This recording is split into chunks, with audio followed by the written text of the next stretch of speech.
Boa noite, a paz. Como eu sempre digo, é um grande privilégio estar aqui essa noite. E eu acho que hoje vai ser rápido. Abram comigo em Mateus 13, do 44 ao 46.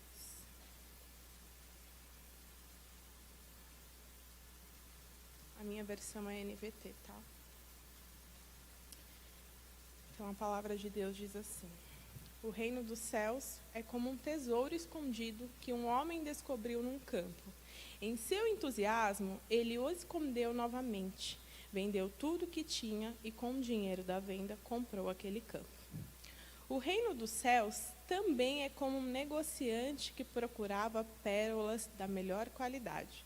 Quando descobriu uma pérola de grande valor, vendeu tudo o que tinha e, com o dinheiro da venda, comprou a tal pérola. Obrigada, Senhor, por essa noite, Pai.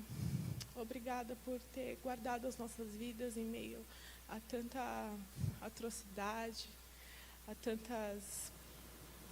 a tantos desastres. Obrigada, Senhor, porque mais uma vez estamos aqui, Pai, com esse imenso privilégio que é estar na nossa igreja, num lugar seguro, ouvindo a Tua palavra, Senhor. Eu me diminuo nessa noite, Pai, para que o Senhor faça o que quiser. Como eu sempre digo, eu preparei algo, mas esse lugar aqui é Teu, Senhor. Portanto, fale conosco, penetre tão fundo na nossa alma, Senhor, rasgando tudo aquilo que deve ser rasgado, tirando tudo do lugar, meu Pai. O Senhor tem liberdade para agir aqui, Senhor. Em nome de Jesus, amém. Bom, essa parábola, Jesus conta ela, né? Conta essas duas parábolas, na verdade, que dizem sobre o mesmo assunto, que é o reino de Deus. Então, na primeira parábola, um homem não estava procurando um tesouro, só que ele estava andando num campo, e aí, de repente, ele achou um tesouro e viu, eu não posso viver longe desse tesouro, então eu vou vender tudo que eu tenho para comprar esse tesouro para mim. Na segunda parábola, já fala de alguém que, na verdade, está procurando algo. Ele era um mercador, né, que vendia pérolas, provavelmente, e ele estava procurando essa tal pérola de grande valor. E aí, esse comerciante, eu imagino que ele deve ter andado por muitos lugares até encontrar essa pérola. E quando ele encontrou, ele falou, eu não preciso de mais nada. Eu só preciso dessa pérola, então eu vou vender tudo que eu tenho para conseguir essa pérola. Saiu aqui.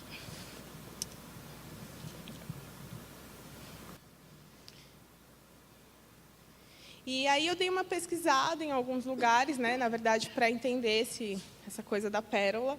E naquela época, esse comércio de pérolas, eles andavam e viajavam por muitos lugares, porque assim como pedras preciosas, existem lugares que têm pérolas que são mais preciosas que as outras, então eu imagino que ele estava numa busca incessante até achar essa pérola. E aí essa parábola fala do reino de Deus, e aí me assemelha muito com aquela história que o Paulinho e a Camila sempre contam para a gente da tal da batida do caminhão na Castelo Branco. Então, não sei se tem alguém aqui que nunca ouviu essa história para não ficar assustado, misericórdia.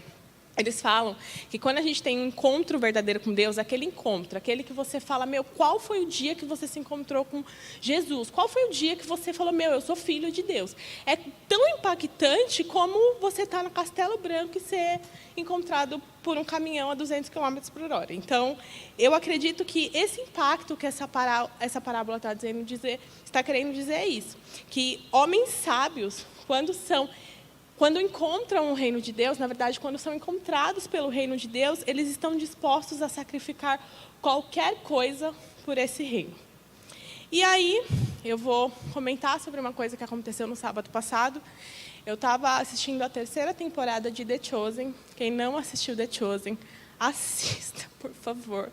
Não é chato, eu juro que é muito legal, virou minha série favorita. E aí eu vou contar um pouco, porque não é spoiler, só é spoiler para quem nunca leu a Bíblia, então eu vou falar, porque, né? Então é isso. Chegou no momento da série, da 3ª temporada. Ela não está na Netflix ainda, galera, tem que assistir lá no site deles e assistir lá. Na terceira temporada, que Jesus está reunido na mesa com os discípulos, e aí ele fala, ó, estamos fazendo muitas coisas legais aqui juntos, mas chegou a hora de vocês irem aí, cada um para o seu canto, em duplas, para lugares diferentes, falar e fazer maravilhas. E aí eles ficaram, uau, nossa, vamos viajar sozinhos, sem o nosso mestre. E aí ele falou assim, além de falar e espalhar o evangelho, eu vou dar liberdade para vocês, de vocês dar autoridade, na verdade, de vocês curarem e profetizarem e curarem enfermos e libertarem pessoas endemoniadas em meu nome. E aí eles ficaram já nessa hora, tipo assim, como assim, né? A gente vai fazer isso. E aí a conversa continua, né? Esse é um trecho da Bíblia que existe, está em Marcos 6, ali do 6 ao 13, né? Vou dar uma lida, mas aí os discípulos começaram a perguntar como que ia ser, tá? E Jesus falou assim, não, mas espera aí, vocês não vão poder levar nada, vocês vão com a roupa do corpo, vocês não vão levar uma troca de roupa, vocês não vão levar água a mais, vocês não vão levar comida, vocês vão assim. E aí eles já ficaram tipo assim, até na parte de curar, tal, fazer milagres, estava muito legal. Na hora que Jesus falou que eles iam tipo sozinhos, né? E aí eu vou ler aqui Marcos do 6 ao 13, né? Para contextualizar biblicamente. E ficou admirado com a incredulidade daquele povo. Então Jesus percorreu diversos povoados, ensinando-os aos moradores. Reuniu os 12 e começou a enviá-los de 2 em 2, dando-lhes autoridade para expulsar espíritos impuros, instruiu-os a não levar coisa alguma na viagem, exceto um cajado.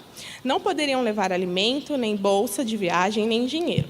Poderiam calçar sandálias, mas não levar uma muda de roupa extra. Disse ele, onde quer que forem, fiquem na mesma casa até partirem da cidade. Mas se alguém do povoado se recusar a recebê-los ou ouvi-los, ao saírem, sacudam a poeira dos seus pés, como sinal de reprovação. Então eles partiram, dizendo a todos que encontravam que se arrependessem. Expulsaram muitos demônios e curaram muitos enfermos, ungindo-os com óleo. E essa série ela é muito boa, porque eu sou uma pessoa muito visual. Então, para mim, é uma forma de enxergar coisas que, às vezes, a gente, mesmo lendo, não para pensar ali na individualidade, como eles viviam, como era lá na época. Então, ela me trouxe assim muitos indagamentos, né? Tipo, como que era a vida daquele povo, daqueles 12, por exemplo, que caminhavam com Jesus?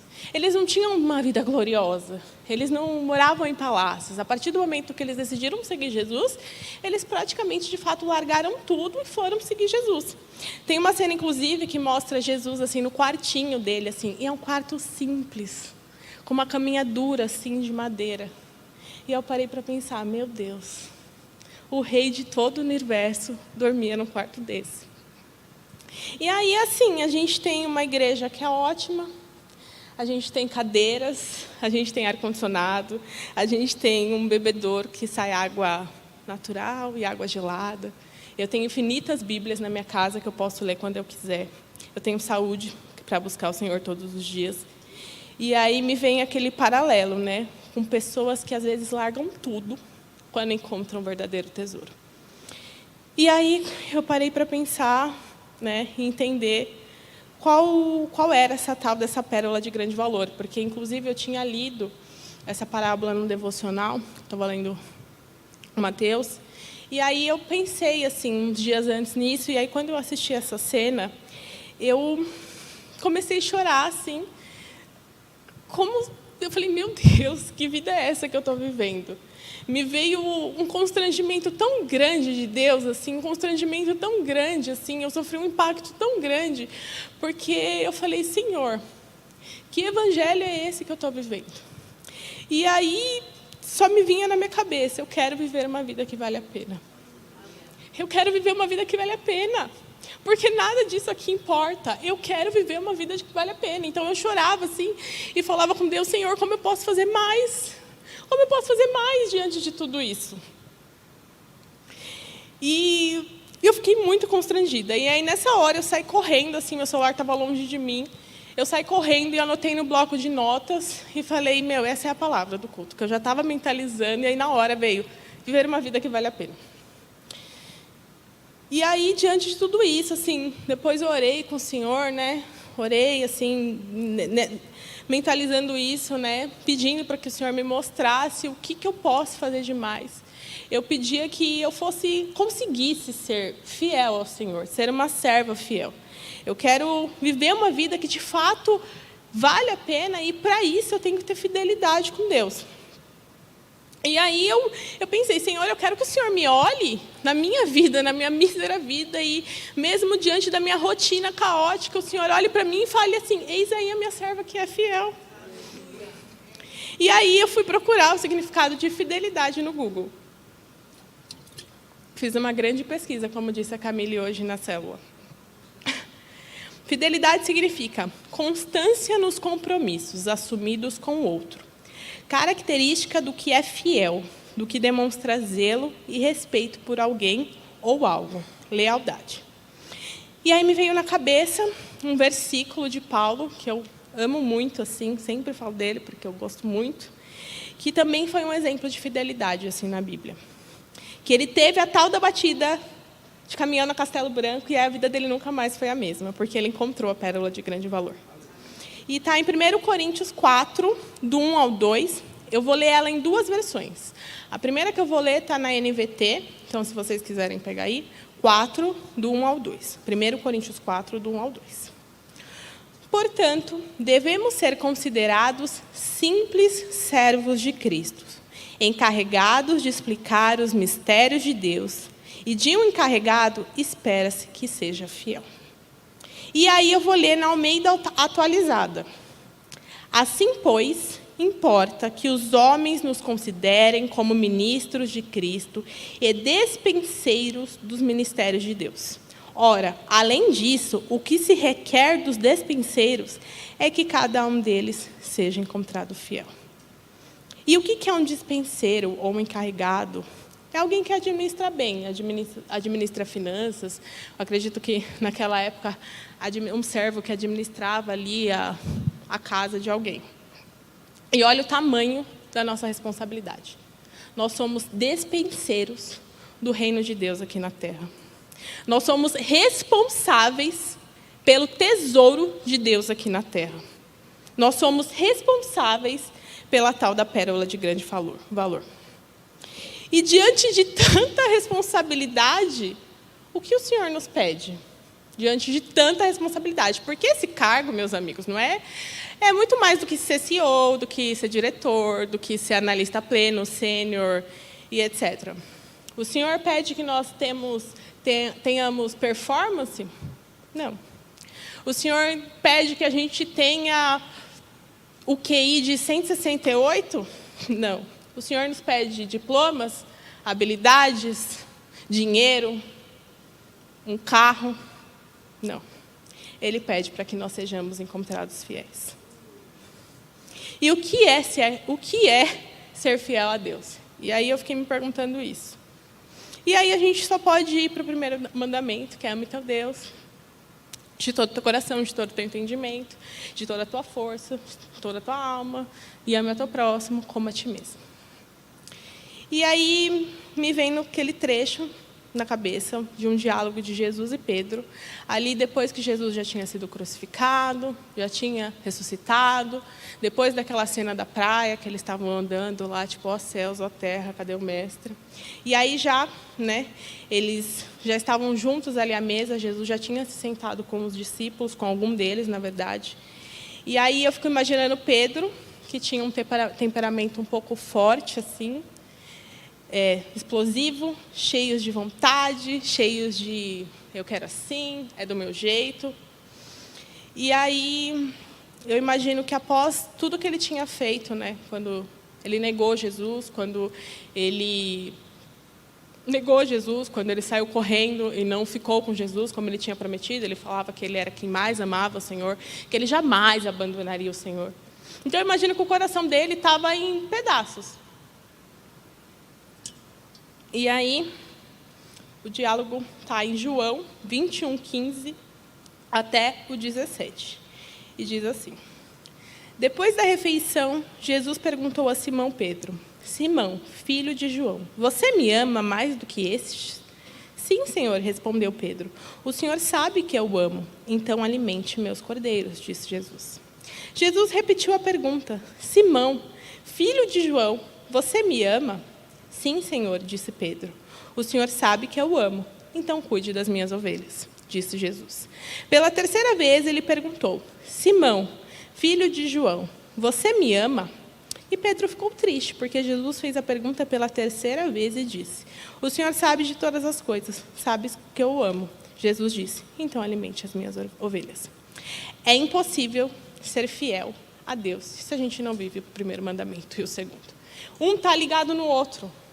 É impossível eu dizer que eu amo a Deus acima de todas as coisas e não me importar com meu irmão. Tipo esse caso, né, que o Lucas até orou aqui do litoral norte, tipo um desastre.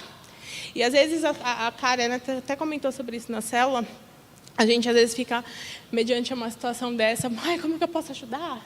Eu posso doar roupa, eu posso fazer pix, eu posso ir lá, eu posso mexer nos escombros. E às vezes a gente passa, como cristãos, não precisa levantar a mão, mas quem que fez uma oração por esse povo durante essa semana? Uma oração.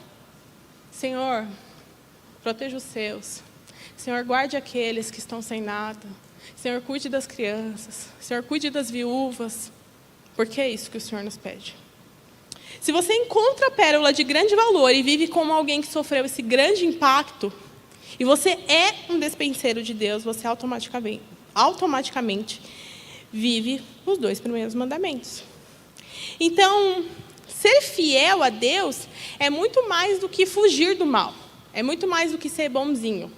Ser fiel a Deus é ter uma vida para Jesus. É viver uma vida de devoção a Deus. Porque quando Jesus disse assim, então, alimente minhas ovelhas.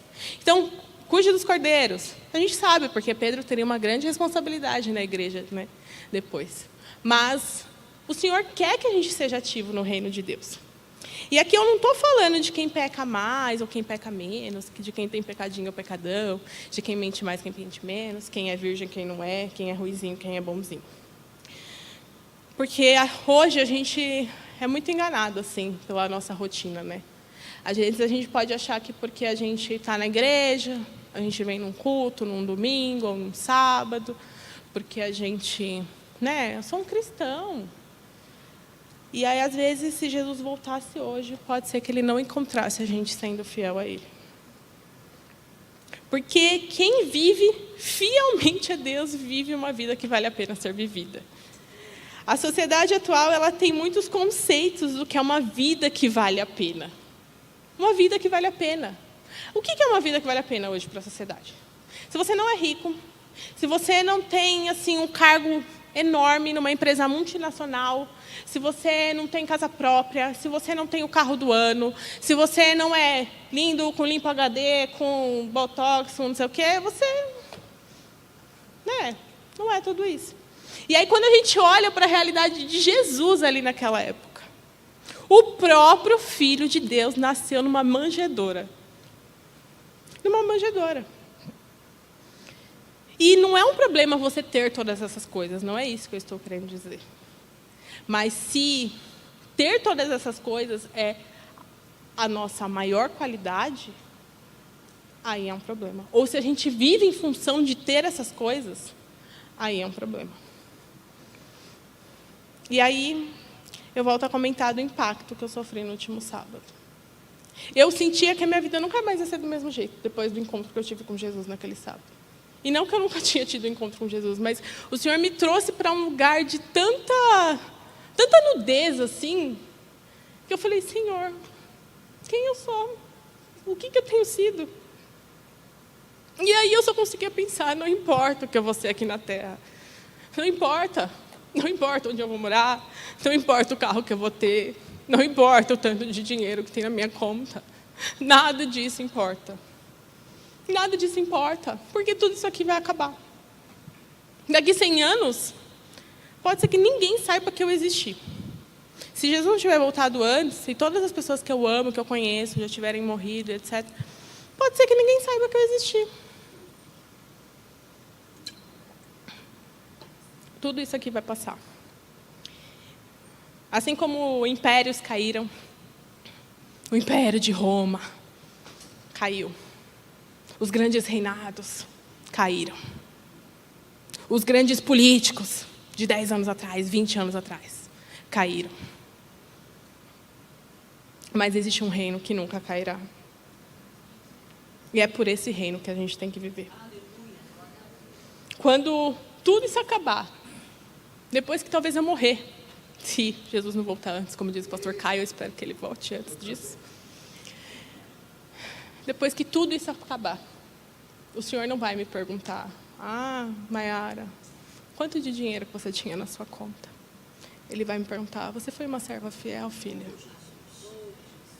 E não tem idade para ser fiel. Nunca é tarde para ser fiel. Nunca é cedo para ser fiel.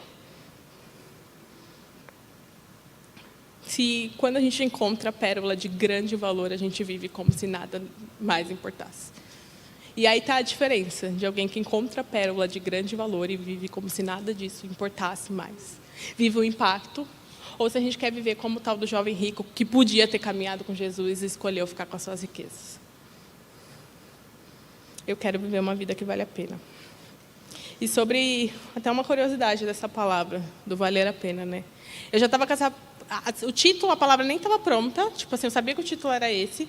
Aí eu anotei, assim, um monte de versículo que veio na minha cabeça, e ideias e tal, e estava tudo assim, anotado. E aí o Paulinho me mandou mensagem, acho que foi na quinta-feira, ou na quarta, não sei. Minha filha, você já tem o nome da palavra? Aí eu vi a mensagem, eu falei assim, uma vida que vale a pena. Mas eu não sabia o que significava valer a pena, porque tem umas linguagens, assim, umas linguagens de expressão. Ai, desculpa, gente. Nossa, agora está bem melhor, né? Por que vocês me falaram antes? Ai, desculpa. Eu já não tenho a dicção boa. Eu fico falando assim, ninguém vai ouvir mesmo. Mas amém, né? Deus está ouvindo. Aí, o Paulinho me mandou uma mensagem e falou assim, qual que é o título da palavra? Aí eu ia responder, uma vida que vale a pena. Eu falei assim, mas será? O que significa vale a pena? Porque como eu sou uma pessoa que trabalha, tipo, com internet, né? Tipo, faço texto, essas coisas, a arte, então eu sempre tento, assim, saber o significado de todas as palavras para não jogar umas coisas lá que não tem nada a ver e ter problema, entendeu? No trabalho. E aí eu falei assim, vale a pena. Será que essa expressão existe? Será que é uma coisa que a gente não sabe e tal?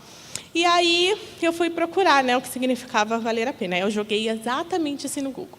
O que significa valer a pena? E aí o Google disse: a expressão valer a pena é utilizada para fazer referência a alguma coisa que foi merecedora do sacrifício necessário para ser atingida. Eu não fiz sacrifício nenhum. Mas para viver uma vida que vale a pena, Jesus fez um sacrifício por mim. Mesmo sem eu merecer, como eu sempre falo aqui, porque eu não mereço. Eu ganhei o presente, que é viver com o meu Senhor. Eu tenho que viver uma vida que vale a pena, porque o Senhor deu o seu único filho para morrer na cruz. Não só porque Ele teve pena. A Maiara não merece morrer pelos pecados dela. Mas porque Ele queria viver a eternidade comigo. O Senhor de todo o universo, o Criador de todas as coisas, o mesmo Espírito que pairou sobre as águas, me quer perto. Ele é um Deus que nos quer perto. Que outro Deus é assim? Que outro Deus prometeu que voltaria para nos buscar? Que a gente viva de uma maneira como uma noiva apaixonada que espera o seu amado. Que eu seja uma noiva fiel ao meu noivo. Que quando ele chegar para me buscar, eu tenha sido encontrada fiel. E aí a gente vê que a fidelidade ela é muito além da batida do caminhão. A batida do caminhão ela é super importante. Mas a fidelidade é o que a gente faz após a batida do caminhão. E um exemplo disso, para mim, é o próprio Pedro, né? Que teve um impacto, né? Foi lá, começou a caminhar com Jesus, encontrou a pérola de grande valor, errou, negou, depois se arrependeu. E aí, depois disso, ele viveu uma vida que valia a pena. Se a gente lê a história de Pedro lá em Atos dos Apóstolos, a gente viu que ele viveu uma vida que valia a pena. A ponto de não ter aceitado ser crucificado como mestre dele. E aí, falando de alguém que foi um exemplo de fidelidade, eu lembro de Daniel. Daniel foi encontrado fiel. E aí eu não vou conseguir contextualizar a história inteira de Daniel aqui, mas leiam Daniel, é bem curtinho, mas é maravilhoso. Para contextualizar, o rei Nabucodonosor queria ter os guardas, né, lá no reinado dele, um rei pagão, né? E aí ele falou para o chefe da guarda dele, vai atrás de uns meninos assim, bonitos, jovens, saudáveis, manda eles aqui pro palácio, eles vão morar aqui, e aí eu vou deixar ainda que eles comam do meu banquete. Eles comiam a comida que o rei comia, onde era cozinhada a comida do rei também, porque eles não eram simples servos. Eles comiam o banquete do rei. E aí ele ordenou que essa comida fosse oferecida. E aí em Daniel 1:8 diz assim: Daniel, porém, decidiu não se contaminar com a comida e o vinho que o rei lhes tinha dado. Pediu permissão ao chefe dos oficiais para não comer esses alimentos, a fim de não se contaminar. E aí ele pediu que, a gente não vai comer, me dá só uns legumes e água para eu beber, para a gente comer e vai dar tudo certo. E aí isso é uma prova de fidelidade de Daniel. Ele não queria comer a comida de um rei pagão. Ele não queria comer o banquete do rei. Ele preferiu não comer outra coisa do que deixar a fidelidade dele a Deus. Em outro episódio, que é muito famoso, da fornalha, né, Daniel não se prostrou diante da estátua do rei. Ele preferiu morrer na fornalha do que se prostrar diante da estátua do rei. Mais uma vez, ele mostrou fidelidade. Mas, para mim, entre esses acontecimentos, o que mais mostra que Daniel vivia uma vida de fidelidade com Deus, além desses, está em Daniel 6. Como eu disse, eu não vou conseguir contextualizar tudo, mas já tinha acontecido várias coisas. E aí, Daniel estava sendo perseguido, porque o rei queria que... ele teve um sonho e queria que os sábios da época lá falassem para ele o que significava esse sonho. E aí disseram para ele, mas ele não acreditou. Então ele falou, vamos matar todo mundo que eu acho que é sábio. Todo mundo que aí é muito inteligente, muito sábio, vai ser morto. E aí, quando Daniel soube, né, que essa lei tinha sido assinada para matar esses homens, ele tomou essa atitude. Está em 6:10. Daniel 6:10. Quando Daniel soube que a lei tinha sido assinada, foi para casa e, como de costume, ajoelhou-se no quarto, no andar de cima, com as janelas abertas na direção de Jerusalém, e orava 3 vezes por dia e dava graças a Deus.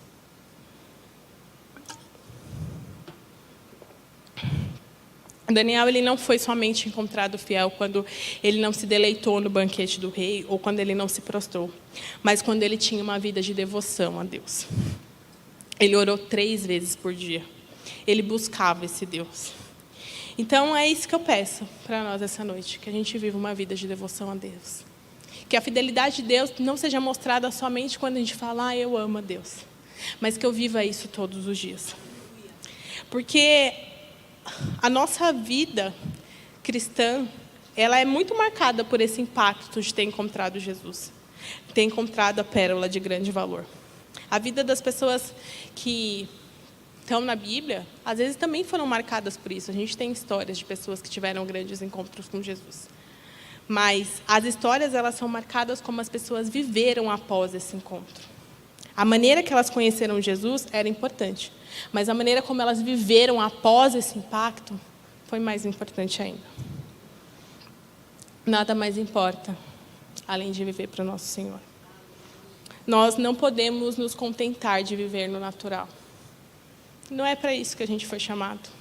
Eu lembro que eu estava assistindo The Chosen, e aí mostra Jesus fazendo milagres, e aí não sei o quê, e a gente fica, parece que é uma coisa muito distante, né? Muito distante.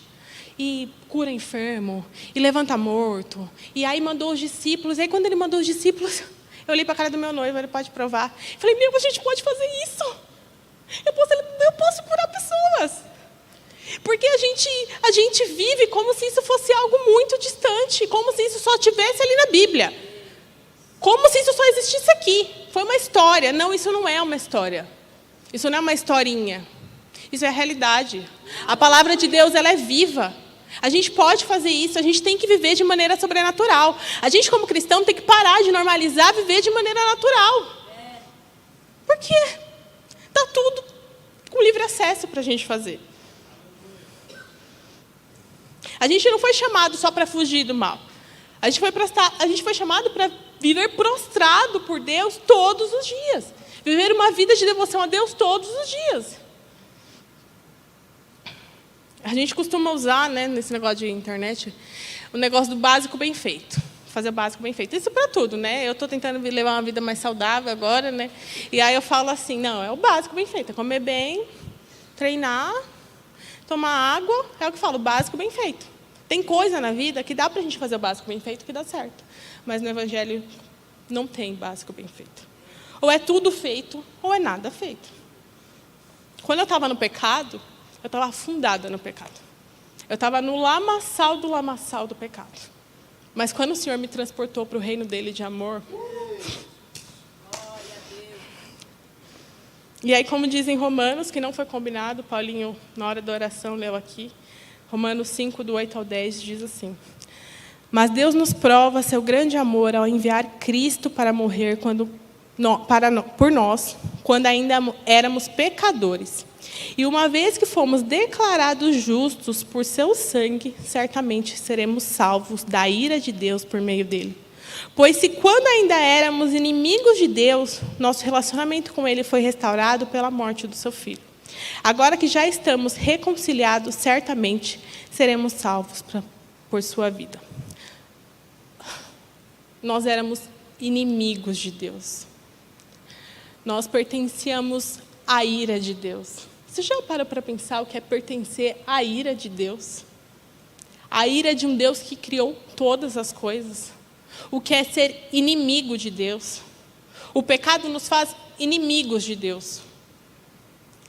Pecar não é só feio. Pecado não é só ir para o inferno. Pecado é ser inimigo de Deus. E aí Deus, com toda a sua misericórdia, nos tira do lamaçal do pecado e nos transporta para outro lugar, que é o reino de Deus. Então, a entrega, ela tem que ser de fidelidade. Em um relacionamento, qualquer tipo de relacionamento, não importa só o quanto eu não faço mal para a pessoa. Importa o quanto eu demonstro amor para a pessoa. Eu não pecar, gente, é o básico, entendeu? É tipo assim, o básico. Não pecar é assim, Deus não espera menos que isso da gente, tipo assim, né? Como que eu vou amar alguém que é apático comigo? Como eu vou me relacionar com alguém que é apático comigo? E aí eu paro para pensar que o Senhor tem sido rejeitado por nós dia e noite. Como que a gente às vezes diz tanto que ama, mas Ele tem sido rejeitado por nós. Nós temos que demonstrar a nossa fidelidade com Deus todos os dias. E nós temos a responsabilidade de carregar o reino de Deus nessa terra. E é impossível fazer isso distante dele. Nós temos que ser ativos no caminhar com Jesus. Nós temos que ser ativos na missão de ser encontrado fiel. Não dá para ter um impacto e aí sentar numa cadeira e falar, pronto, agora eu vou ficar esperando que é isso. Pronto. Nós vivemos a geração mais ativista de todos os tempos. Eu fico imaginando como era a vida de quando, assim, eu fico imaginando meus pais, por exemplo. Deve ter sido muito feliz a vida deles quando não tinha internet. Tipo assim, não tinha esse negócio de medo de ser cancelado. Sabe, agora a gente não pode falar nada. A gente não pode falar nada. Eu tenho até medo, eu fico aqui assim, mentira, não tenho medo não, que me cancele. Eu já sou crente, né? Já sou cancelada por natureza, não tem problema. Mas as pessoas, elas têm um ativismo, assim, uma coisa. Quem é esquerda? Quem é direita? Quem come carne? Quem não come? Quem acredita nisso? Quem acredita naquilo? E eu vejo umas coisas, né? Eu já convivi com algumas pessoas que eram de religiões diferentes, muito diferentes. que a religião exigia tanto da vida da pessoa, era um sacrifício que a pessoa fazia todos os dias por aquela religião X, que eu falava, meu Deus, se o crente fosse assim, gente, o mundo já não tinha mais nenhum endemoniado. As pessoas, elas são tão fiéis ao que elas acreditam, que é capaz delas morrerem por aquilo. Fala assim, fala isso, a pessoa morre, mas não fala. Eu não vou exemplificar aqui, vou me segurar, estou me segurando, porque... Mas será que a gente é assim, como cristão? Será que a gente é tão fiel a Deus, é capaz de ser morto?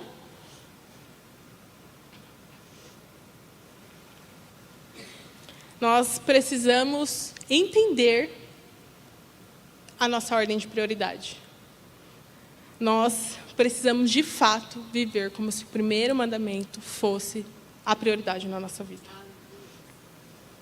Um assunto muito comentado nos últimos tempos, né, pelos cristãos, na internet, enfim, é a tal lá do culto que está acontecendo em Asbury. É assim que fala? Asbury. Lá nos Estados Unidos, eu estou desatualizada hoje, confesso que hoje eu estava assim, concentrada. Eu não sei se já acabou, se está rolando ainda, encerraram, não sei.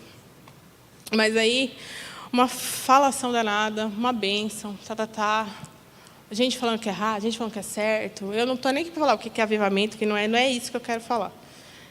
Mas a gente fala, nossa, eu quero viver algo assim, 200 horas prostrados. Às vezes o culto passa de 15 minutos e a gente reclama porque está com fome e quer ir embora. E eu falo por mim isso, tá?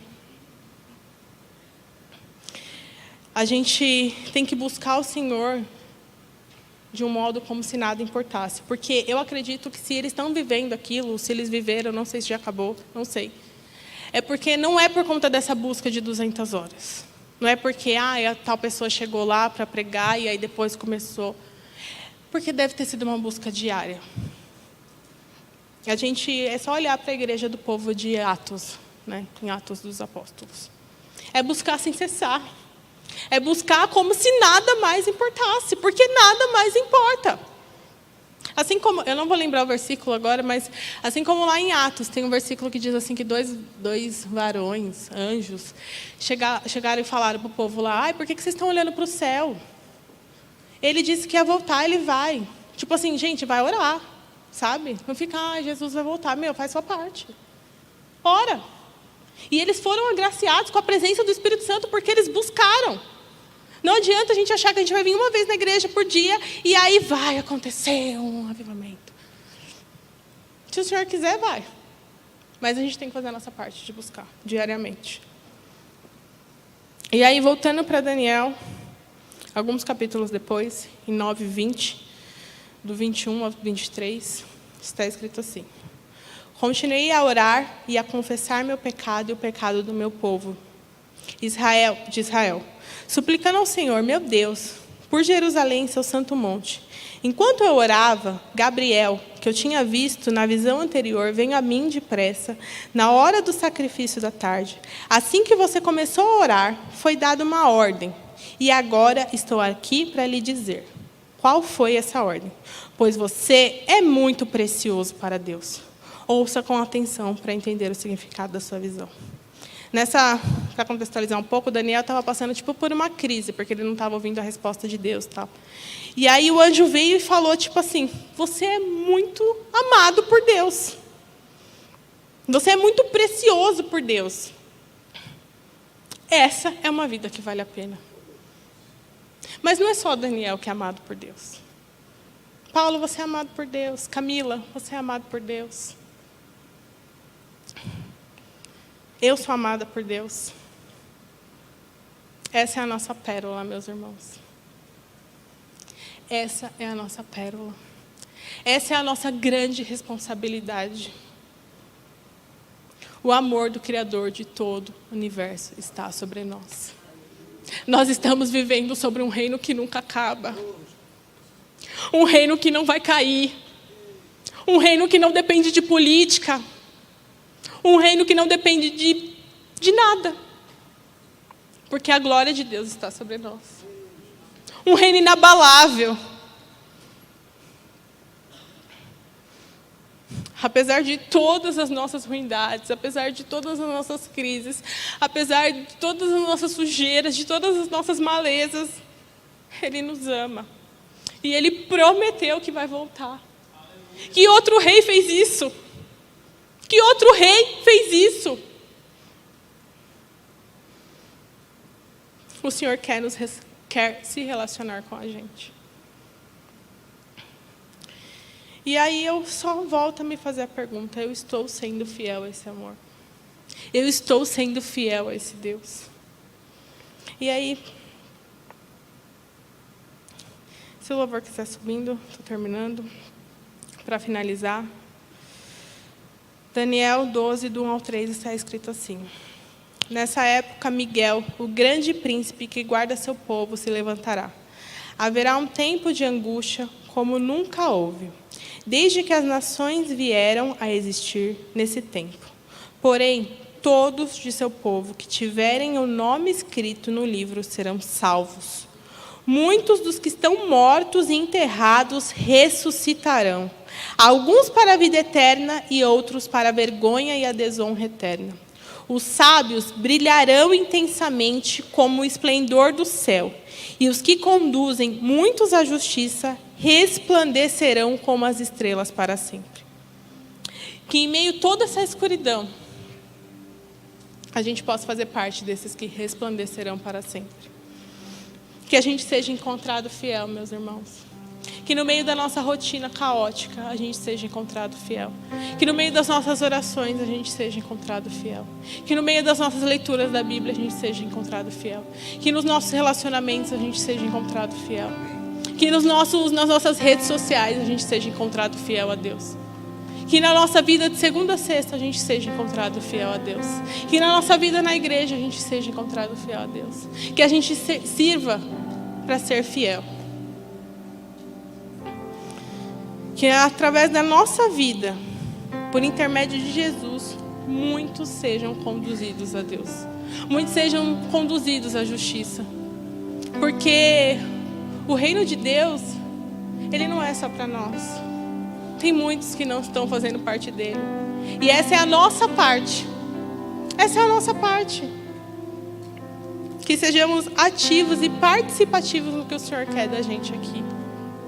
Que a gente viva de modo que vale a pena.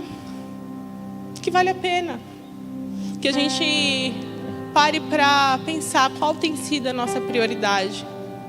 Que a gente viva pelo que vale a pena. Pelo que vale a pena. O reino de Deus vale a pena. A minha vida com Jesus vale a pena. Que eu viva pelo que vale a pena morrer. Que eu viva pelo que vale a pena morrer. Que nessa noite, assim como eu, lá no quarto, orando, depois que eu tive aquele impacto, falei: Senhor, como eu posso fazer mais? Como eu posso fazer mais? Porque às vezes a gente vem aqui e só fala das nossas tristezas. E tudo bem fazer isso, porque Ele é um Pai amoroso e Ele se importa com a gente. Mas que a gente tenha um coração devoto a Deus e fala: Senhor, como eu posso fazer mais? Como eu posso fazer mais, meu Deus? Como eu posso fazer mais? Eu não estou fazendo o suficiente. Não é possível que isso seja suficiente. Eu posso fazer mais. Se você quiser abaixar a sua cabeça, se você quiser levantar, se você quiser, fale com o Senhor. Abaixa a sua cabeça, feche seu olho. Você pode acompanhar todo o nosso conteúdo baixando o nosso aplicativo ou seguindo as nossas mídias digitais usando o QR Code. Deus te abençoe!